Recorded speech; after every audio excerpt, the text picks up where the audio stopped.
탈무드에 이런 이야기가 전해져 옵니다. 한 유대인 아버지가 임종을 맞이하게 되었어요. 임종을 맞이하게 되었는데 이제 이 재산을 아들에게 물려줘야 되지 않겠습니까? 근데 아들이 너무 어려요. 아들이 너무 어려서 아직 이 재산을 받을 만한 그 여건이 되질 않습니다. 그래서 이 모든 재산을 랍비에게 이 재산을 좀 아이가 클 때까지 관리 좀 해주십시오라고 그렇게 랍비에게 재산을 다 맡깁니다. 그러면서 아버지가 유서 한 장을 랍비에게 줘요.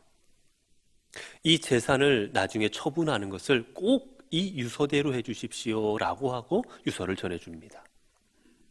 이제 시간이 많이 흘렀어요. 시간이 흘러서 이 아이가 이제 장성하게 되었습니다. 성인이 되었어요. 성인이 되어서 이제 랍비를 찾아갑니다. 자, 제가 다 컸으니 성인이 되었으니 아버지가 주신 재산을 돌려주십시오. 이제 제가 관리하고 제가 쓰겠습니다. 돌려주세요 라고 말합니다. 근데 랍비가 안 된다라는 거예요. 왜 안 되느냐고, 제가 컸으니까 돌려줘야 되지 않겠냐고 하니까 랍비가 아버지가 남긴 유서를 보여줍니다. 이 유서 내용이 뭐냐? 내용이 이래요. 우리 아들이 어린 아이가 되었을 때 내 재산을 돌려주십시오라고 되어 있는 거예요. 아니, 아들이 다 크면 주라는 게 아니라 어린 아이가 되면 주어라 라고 되어 있습니다. 아들이 아무리 생각해도 도대체 납득을 할 수가 없는 거예요. 아니, 내가 어떻게 아이가 될 수 있는가? 아버지 유언대로라면, 유서대로는 내가 애가 돼야 이걸 받는데 어떻게 어린아이가 되는가? 납득이 안 돼요. 그래서 그냥 어쩔 수 없어서 돌아가 버립니다. 돌아가서 이제 그냥 생활했어요. 생활해서 결혼을 하게 되었고 자녀를 낳게 되었습니다. 자녀를 낳고 살다 보니까 여러분, 자녀 낳고 살면 어떻게 합니까? 아이하고 놀아줘야 되잖아요. 아이를 무등도 태워주지요. 목마도 태워주지. 그 다음에 아이를 업지요. 아이하고 놀아주면서 보니까 어느 순간 자신을 돌아보니 자기가 애가 되어 있는 거예요. 여러분, 아이하고 놀아줄 때 어떡합니까? 아이 눈높이에 내려가서 같이 기고 같이 까꿍 해주고 그렇게 애들하고 똑같이 놀잖아요. 어느 순간 자기가 애처럼 하고 있는 거예요. 그때 깨달음을 얻습니다. 그리고는 랍비에게 다시 찾아가요. 자, 유산 주십시오. 자, 랍비가 어떻게 된 거냐? 제가 아이가 되었습니다. 제가 아이를 낳고 보니, 그리고 이 아이와 놀다 보니 내가 아이가 되고 말았습니다. 그러니 재산을 저에게 돌려주십시오. 그자 랍비가 고개를 끄덕끄덕이면서 그 모든 재산을 아들에게 돌려주었다는 내용이에요. 왜 아버지는 아들이 어른이 되면 주라 하지 아니하고 아들이 어린 아이가 되면 주라 했을까? 여러분, 재산을 관리하려면 여러분, 나이가 먹었다고 재산을 관리하고 돈을 쓸 수 있는 게 아니라는 겁니다. 사람이 이 땅을 살아가려면 어린아이처럼 때로는 돈을 무서워할 줄도 알고 돈을 귀하게 여길 줄도 알고 어린 아이와 같은 그 마음으로, 순수한 마음으로 있을 때 내게 주어진 재물을 합당하게 사용할 수 있는 것이지 무조건 나이 먹었다고 재산을 온전하게 쓸 수 있는 게 아니라는 거예요. 성경에 보면 탕자가 어떻습니까? 아버지의 재산을 많이 받아서 다 탕진해버리고 말지 않습니까?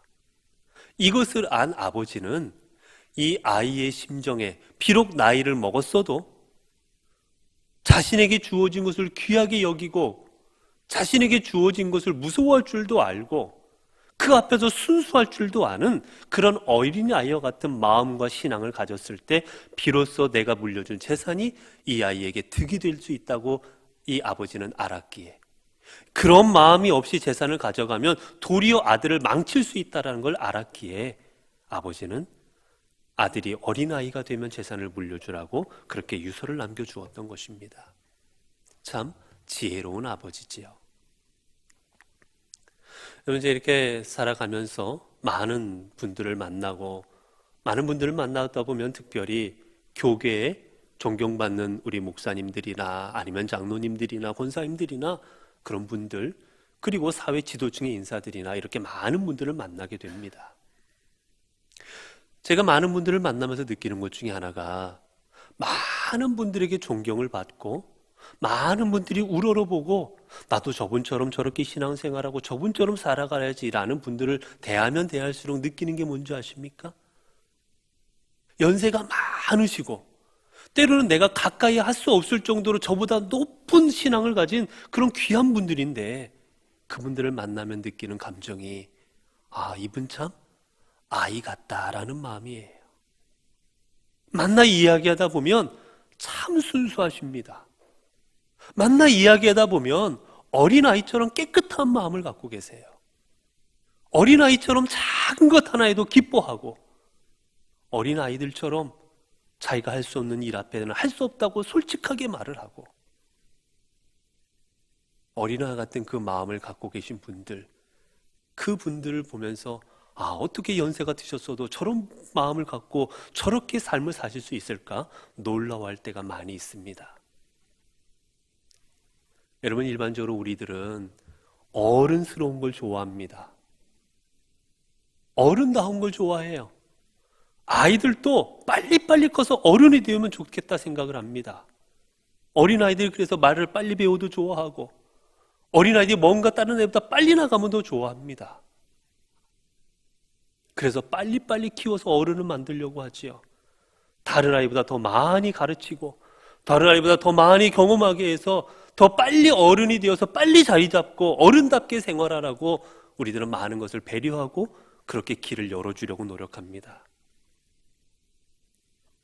뱃속에 있을 때부터 영어 배우고요, 나오자마자 수학 배우고요, 어린아이들이 고등학생들이 배울 만한 것들을 배우고, 우리는 그렇게 빨리빨리 가르쳐서 어른을 만들려고 합니다. 그게 아이를 위한 길이라고 생각을 합니다. 그러나 오늘 본문의 우리 주님께서는 우리와는 다른 생각을 가지고 계신 것 같습니다. 오늘 본문 15절을 보게 되면 주님은 이렇게 말씀하시지요. 내가 진실로 너희에게 이르노니 누구든지 하나님의 나라를 어린 아이와 같이 받들지 않는 자는 결단코 그곳에 들어가지 못하리라 하시고, 우리 주님께서는 당신에게 모인 사람들 앞에 말씀하시기를 너희들이 어른다워야 하나님 나라에 들어갈 것이라고 말씀하신 게 아니라, 너희들이 어린 아이 같아야 천국 갈 수 있을 것이고, 너희들이 어린 아이 같이 하나님을 섬길 때 비로소 하나님 나라 백성이 될 수 있을 것이라고 이들에게 그렇게 선포하고 계십니다. 여러분, 받들다, 오늘 본문에 보면은 하나님 나라를 어린아이 같이 받드는 사람이 천국에 간다 말씀하셨는데, 받들다라는 말은 받아들이다라는 뜻이에요. 내가 무엇을 받아들인다라는 겁니다. 즉 어린아이가 하나님의 나라를 받아들이는 것처럼, 어린아이가 하나님을 받아들이는 것처럼 그렇게 받아들이는 자가 천국을 소유할 것이다 라고 말씀하시는 겁니다.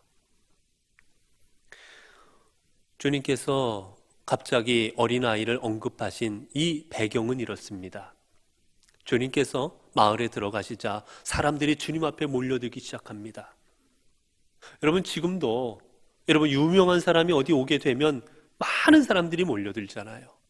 이미 예수님에 대한 소문이 만방에 퍼져 있었기에 수많은 사람들을 고치고 놀라운 능력을 행하시는 메시아라고 생각될 만한 분이 이 마을에 오셨다 하니 많은 사람들이 몰려들었습니다. 그때 부모들이 어린 아이들을 데리고 주님 앞에 나옵니다. 왜 주님 앞에 나왔냐면 이 아이들을 데리고 와서 예수님의 만져주심, 즉 예수님이 이들을 어루만지시고 안수하여 주시고 기도하시고 이들을 복을 내려주시기를 바라는 마음에 데려온 것이지요. 이 시대에는 존경받는 랍비라든지 존경받는 사람에게 어린 자녀들이 축복기도 받는 것, 그게 일상적이었습니다. 이게 전통이었어요. 그 전통에 따라 예수님 앞에 기도받으러 아이들을 데려온 것입니다. 그런데 제자들이 그 모습을 보고는 아이들을 내쫓기 시작합니다. 아이들을 가라고 부모들을 혼내기 시작합니다. 왜 이곳에 애들을 데려왔느냐고. 아마 이 제자들 생각엔 지금 예수님께서 하나님 나라를 선포하시고 많은 사람들에게 복음을 증거하시는 그 자리에 아이들이 오면 방해가 될 것이고, 이 아이들은 하나님의 나라를 듣고 증거하는데 아무런 도움이 되지 않을 것이라고 그렇게 생각했기 때문이었을 것입니다. 바꿔 생각하면 예수님을 위하는 마음에, 예수님께서 복음을 증거하시는데 방해가 되지 않고 예수님을 위하고 예수님 앞에 편히 하시라고, 사역을 잘 감당하시라고 제자들 딴에는 생각해서 그렇게 한 것이지요. 그런데 주님의 반응은 정반대셨습니다. 14절을 보면 예수께서 보시고 노하여 이르시되, 예수님께서 아이들이 예수님 앞에 나오는 것을, 그 많은 것을 보시고 쫓아내는 것을 보시고는 예수님께서 노하셨다라고 되어 있어요. 여러분, 이 노하다라는 말은 무슨 뜻이냐면 분노했다라는 뜻이에요. 분노한 겁니다. 또 매우 흥분했다라는 뜻입니다. 즉 예수님께서 그 모습을, 그 아이들을 쫓아내는 모습을 보시고는 흥분해서 화를 내시는 거예요. 그냥 그러면 안 돼 이게 아니라 어째 너희가 이렇게 하고 있느냐고 얼굴이 뻘개지셔서 흥분해서 화를 내시는 겁니다. 주님이 이런 모습을 보이신 것은 성전을 더럽힌 사람들을 쫓아낼 때 하셨던 모습이었어요. 이처럼 화를 내시면서 제자들에게, 그들에게 너희가 어찌하여 이렇게 행하고 있느냐고 책망하시는 것입니다. 그리고 말씀하시지요. 14절 뒷부분에 보게 되면 어린아이들이 내게 오는 것을 용납하고 금하지 말라. 하나님의 나라가 이런 자의 것이니라. 너희들이 이 아이들을 금하고 있는데 이 아이들이 오는 거 금하지 말아라. 하나님 나라는 이런 아이들의 것이다. 아이처럼 하나님을 섬기는 자의 것이다 라고 이들에게 말씀하십니다. 여러분, 오늘 주님께서 주신 이 선포가 우리에게 놀라운 이유 중에 하나는 예수님께서 생활하시던 이 시대에 여러분, 어린아이들은 대접받지를 못했던 때입니다. 여러분, 오늘날은 우리 가정에서 가장 대접받는 대상이 누굽니까? 아이들이에요. 먹을 걸 먹어도 아이를 중심으로 하고요. 어디를 놀러 가도 어린아이들이 중심이고, 무엇을 해도 가정의 중심은 요즘은 아이들입니다. 하지만 여러분, 2000년 전은 그렇진 않았습니다. 2000년 전에는 아이들은 그저 아직도 아무것도, 여러분 이때는 제일 중요한 게 노동력이었어요. 노동력이었기에 사람 하나는 곧 노동력이었습니다. 근데 아이들은 일하지를 못해요. 그래서 일하지 못하는, 밥만 먹는 아직 미숙한 그런 존재로 이 시대의 아이들은 생각했습니다. 2000년 전 예수님이 계신 로마 시대에는 부모들이 자녀를 낳으면 이 아이를 낳았는데 별로 키울 마음이 없어요. 그러면 이 아이를 내려다 버려버립니다. 아이를 버려버려도 법적으로 아무 문제가 없었어요. 지금은 아이를 낳아서 버리면 여러분 잡혀갑니다. 하지만 이때에는 그것을 당연히 그래도 되는 걸로, 부모 마음대로 버려도 되는 그런 물건 정도로 여겼어요. 아이가 버려지면 지나가던 사람이 아이를 보고는 자기가 데려다 키울 만한 능력이 되면 아이를 데려가기도 했습니다. 그 아이를 뭘로 만든 줄 아십니까? 자기 가정의 노예로 만드는 거예요. 잡일을 시키는 노예로 만듭니다. 이 시대의 아이들은 그런 대접을 받았어요. 유대도 마찬가지입니다. 이런 성경에 보시는 것처럼 아이들은 몇 명 명수를 셀 때 그 명수에도 들어가지 못했어요. 그저 아직 일을 할 수 없는, 그저 부모에게 복종해야만 하는 그런 하찮은 존재로 그렇게 아이들이 여겨질 때입니다. 오늘날처럼 아이들이 귀하게 여겨지는 것 얼마 되지 않습니다. 18세기에 계몽주의 철학자 루소라든지 이런 사람들에 의해서 아이들이 존중되어야 한다는 서적들이 발표가 되었지만 19세기에 이르러서도 아이들은 존중받지 못했어요. 우리가 잘 아는 소설 올리버 트위스트, 성냥팔이 소녀, 여러분 이런 소설에서 보듯이 수많은 아이들이 어른들의 착취 대상이었습니다. 데려다가 일시키고 착취하는 대상이 어린아이들이었어요. 우리나라도 다르지 않았습니다. 아이들을 하도 하찮게 여기자 소파 방정환 선생님은 그런 아이들을 하찮게 여기는 그 모습을 붕괴하며 어른들에게 그렇게 말했습니다. 아이들을 내려다보지 마시고 아이들을 쳐다보아 주시기 바랍니다. 그렇게 호소했습니다. 2000년 전, 아니 지금으로부터 100여 년이 좀 넘었던 그 시대만 하더라도 애들이 이렇게 존중받지 못했던 그때인데 2000년 전 주님께서는 지금 말씀하시는 겁니다. 너희들은 이런 아이 같아야 천국에 갈 수 있을 것이다. 너희들이 하찮게 여기는, 너희들이 업신 여기는 그런 아이와 같은 믿음으로 생활할 때 너희들은 천국에 들어갈 수 있을 것이다 라고 선포하고 있는 것이죠. 여러분, 그러면 주님께서는 어린아이들이 어떤 존재이기에, 어린아이들 같은 어떤 모습이 있기에 이 모습을 가져야만이 천국에 갈 수 있다라고 그렇게 말씀하여 주시는 것입니까? 먼저는 아이들의 수용성입니다. 여러분, 아이들은 부모가 말하면 다 받아들일 줄을 압니다. 부모가 먹으라면 어린아이들은 먹습니다. 부모가 말하면 그 말이 진실인 줄 압니다. 부모가 가자고 하면 따라가기도 해요. 부모가 하는 건 곧 따라오고 받아들이는 게 아이들의 습성입니다. 여러분, 믿음이 무엇입니까?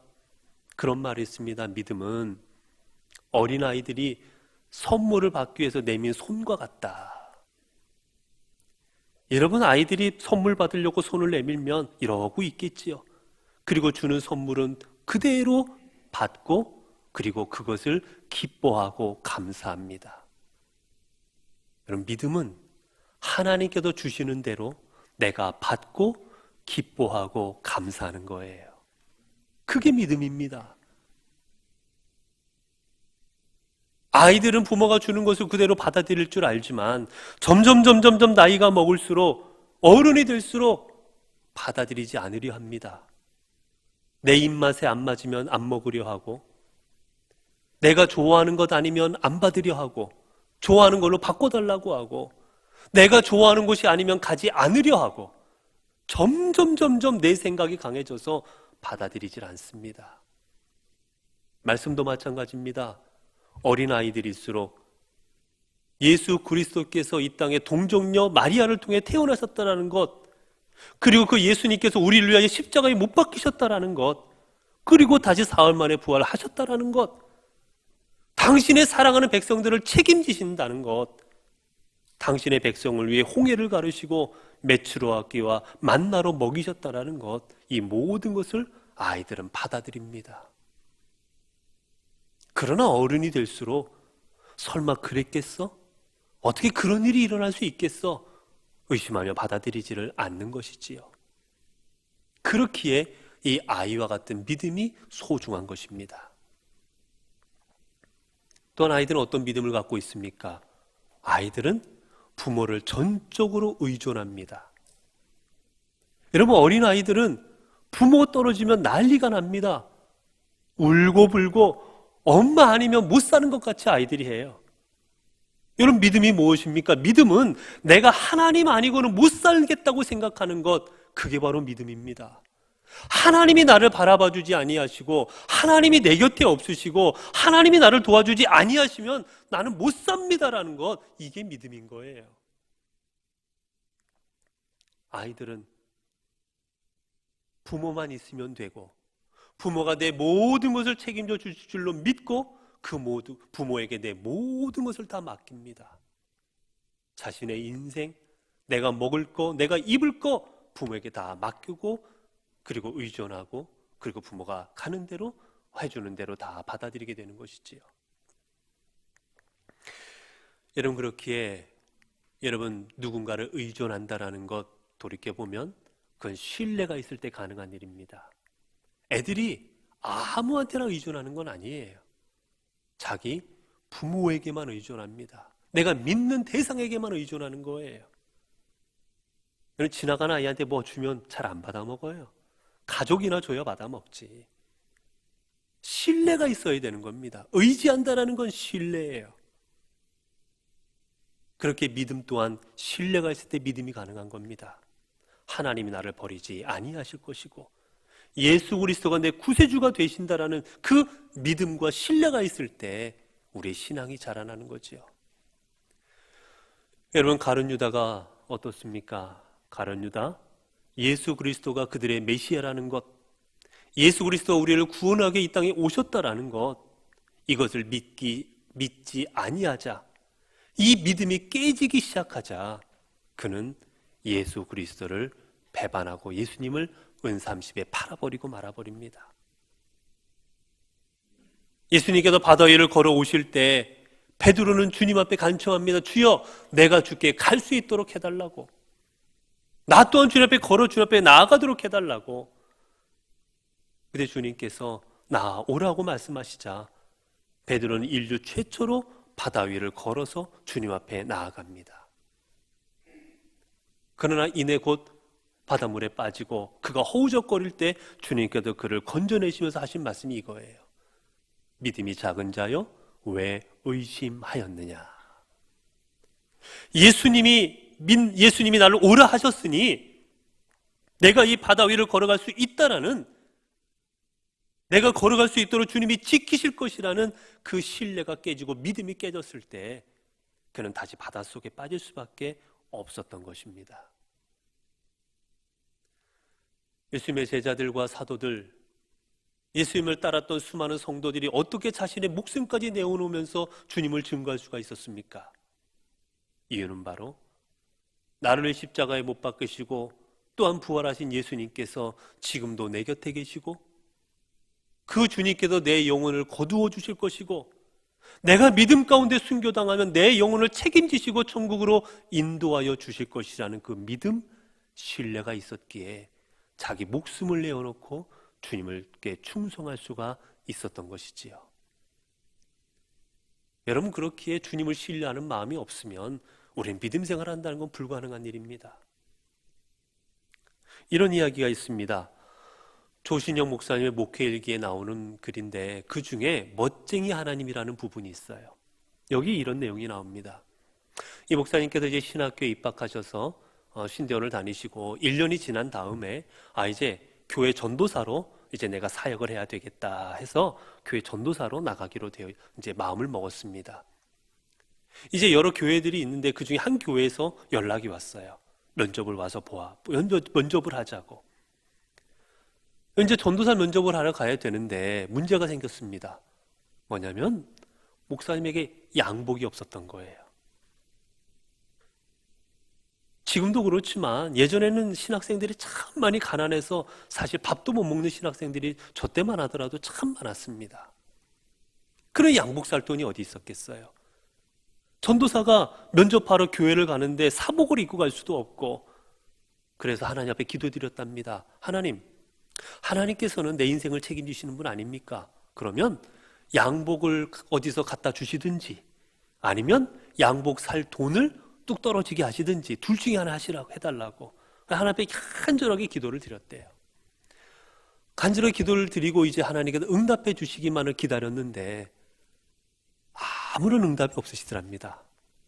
결국은 그 날짜가 되었는데도 응답이 없어서 가지를 못했어요. 그 교회를 가지를 못했습니다.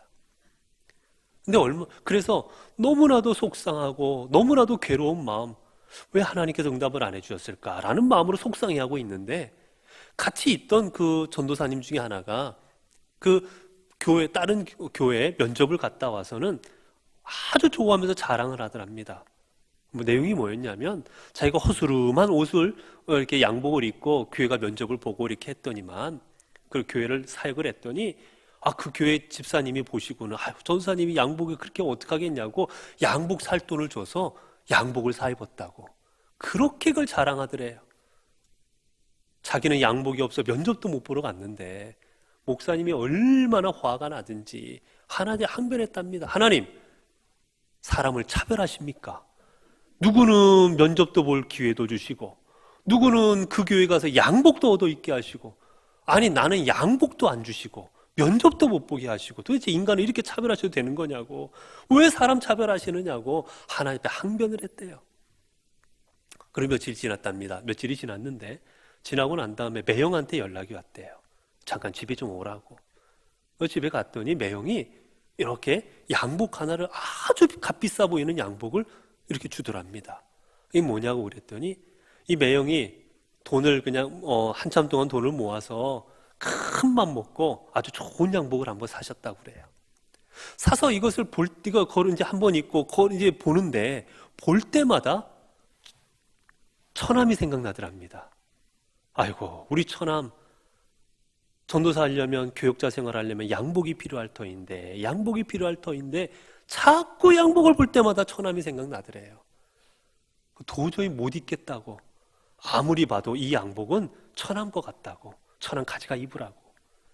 그래서 그 양복을 가지고 돌아오셨답니다. 기쁜 마음으로 감사함으로 갖고 와서는 그 다음에 다른 교회 또 면접이 생겨서 그 교회 가서 면접 보고 그 교회에서 사역을 하셨다고 그래요. 그리고 그 교회 목사님 딸하고 결혼까지 하셨답니다. 그래서 목사님 하시는 내용, 말 쓰신 내용이 그런 거예요. 내가 만약에 하나님께서 응답을 주셔서 첫 번째 교회 갔더라면 내가 지금의 사랑하는 내 아내를 만나지도 못했을 것이고, 내가 지금의 이 목회를 이렇게 감당하지 못했을 수도 있을 것이다. 하나님께서는 내게 가장 좋은 양복을 미리 준비해 놓으셨고, 내가 가서 만나야 될 내 아내도 준비해 놓으셨고, 내가 가서 사역해야 될 교회까지 준비하셨건만 내가 그 하나님을 신뢰하지 못하고, 그 하나님을 믿지 못하고, 나를 책임져 줄 주님을 깨닫지 못하고 하나님을 원망했던 내 모습이 얼마나 부끄러웠는지 모른다. 그 일 이후에 나는 내 모든 것을 하나님 앞에 맡기고 하나님이 다 책임지시고 인도하옵소서, 하나님을 의지하며 내가 목회를 감당하고 있노라고 그렇게 고백하는 내용입니다. 여러분, 우리 주님은 우리를 책임지십니다.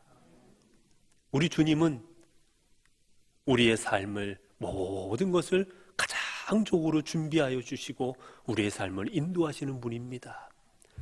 어린아이가 자신의 부모가 내게 좋은 것을 주고 내게 모든 것을 다 해줄 것이라 믿는 그 믿음처럼 우리도 주님을 믿는 그 믿음으로 살아가야만 될 것입니다. 또 아이들은 어떻습니까, 여러분? 아이들은 사람들 앞에 겸손합니다. 여러분, 아이들이 어린 아이들일수록 자기 잘났다고 하는 아이들 별로 없어요. 클수록 자기 잘났다고 하는 거지, 어린 아이일수록 자기가 무엇을 못한다라는 걸 잘 압니다. 그래서 여러분, 어린 아이들은 어떻습니까? 내가 하지 못하는 일 앞에 닥치면 이 아이들은 그저 부모를 바라봅니다. 해달라고, 저거 갖다 달라고, 저거 꺼내달라고, 같이 뭐 해달라고 아이들은 부모를 바라봅니다. 여러분, 우리 믿음의 사람들이 왜 겸손해야 되는지 아십니까? 겸손한 사람은 다른 대상이 보이지만 겸손하지 않은 사람은 자기 자신밖에 볼 줄 모르기 때문입니다. 겸손한 사람은 먼저 하나님을 바라봅니다. 그리고 겸손한 사람은 다른 사람들을 바라봅니다. 그리고 하나님과 다른 사람들을 보는 그 시선 안에서 자기 자신을 바라볼 줄 압니다. 그러나 교만한 사람은 오직 나만 바라봅니다. 부모도, 내 옆에 있는 성도도, 아니 하나님도 바라볼 줄을 몰라요. 여러분, 가인의 삶이 어땠습니까? 오직 자기 자신만을 바라봅니다. 왜 하나님께서 내 예물을 받아주지 아니하셨을까? 하나님을 바라보고 그 주님 안에서 자기를 돌아볼 줄을 몰라요. 왜 하나님께서는 아벨은 받아주셨을까? 아벨이 도대체 어떻게 하나님께 예물을 드린 것인가? 아벨을 통해서 자기 자신을 돌아볼 줄을 모릅니다. 오직 안 받아준 자기 자신만을 바라봅니다. 그러자 화가 났고 그는 견딜 수 없는 그 마음에 동생을 죽여버리고 마는 것이지요. 그렇게 믿음은 겸손한 사람만이 믿음 생활을 감당할 수 있습니다. 왜냐하면 겸손한 사람에게만이 하나님이 보이기 때문이지요.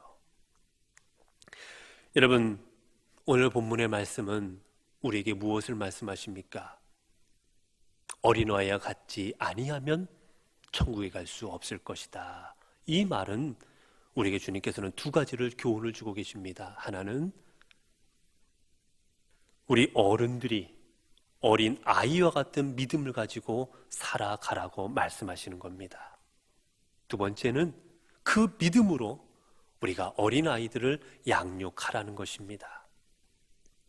사랑하는 성도 여러분, 하나님께서는 우리 가정에 사랑스러운 자녀들을 허락하여 주셨습니다. 이 자녀들이 믿음 안에서 온전히 자라날 때 이 자녀들이 우리 가정의 기둥이 될 것이고, 이 자녀들이 우리 교회의 기둥이 될 것이고, 이 나라 이 민족을 이끌어갈 하나님의 기둥들이 되어질 것입니다. 여러분, 이제 아이들을 어떻게 키워나가시겠습니까? 여러분 가정의 자녀들을 어떻게 양육해 가시겠습니까? 그저 돈을 많이 벌고 세상 가운데 성공을 향하여 뛰어가는, 남들보다 빨리빨리 뛰어나가서 무엇인가 더 일찍 이루는 그런 아이들로 키워나가시겠습니까? 여러분, 쓸모있는 제목은, 쓸모있는 나무는 여러분 빨리 자란 나무가 아니라 똑바로 올바로 자란 나무가 쓸모가 있는 것입니다. 이제 우리 아이들을 오늘 주님의 말씀처럼 어린아이답게 키워나가시기를 바랍니다. 이 아이들이 하나님의 말씀을 수용할 줄 알고, 그리고 하나님의 말씀 앞에 온전히 하나님을 신뢰할 줄 알고 겸손히 하나님 앞에 나아가는 그런 아이들로 여러분의 자녀를 키워나가십시오. 이런 자녀를 통해서 하나님은 이 땅에 놀라운 일들을 이루어 가실 것이기 때문입니다. 난 그러기 위해서 우리 여러분 한 분 한 분이 먼저 하나님 앞에 어린 아이와 같은 믿음을 소유하시기 바랍니다. 왜냐하면 아이들은 여러분을 보고 자라기 때문입니다. 아, 할아버지처럼 믿음 생활해야 되는 것이구나. 아버지처럼, 우리 엄마처럼, 어머니처럼 저렇게 신앙생활해야 되는 것이구나. 우리 자녀들은 우리의 모습을 통하여 자기가 가져야 될 신앙의 신앙의 대상을 우리들을 통해서 갖게 될 것입니다. 그렇기에 우리가 먼저 어린아이 같은 믿음으로 살아갈 때 우리 아이들이 우리들의 모습을 통해서 하나님 앞에 아름다운 믿음의 자녀로 자라나게 될 것입니다. 기도하겠습니다. 은혜로우신 하나님, 저희들에게 가정을 주시고 또한 귀한 자녀들을 주신 것 감사합니다. 저희들이 부족함에도 불구하고 우리 자녀들을 지금까지 잘 자라도록 인도하여 주심도 감사를 드립니다. 우리 아이들이 온전히 주님을 신뢰하고 의지하고 겸손히 주님을 섬기는 자녀들이 되게 하여 주옵소서. 그리고 이 아이들을 위해 우리 부모님들은 믿음의 표본이 되게 하여 주옵소서. 그래야 저희들의 모습을 보며 바른 믿음 가운데 자람으로 말미암아 우리 아이들이 하나님의 나라를 위해 크게 쓰임받는 그런 자녀들로 성장케 하옵소서. 우리 주 예수 그리스도의 이름으로 기도드리옵나이다. 아멘.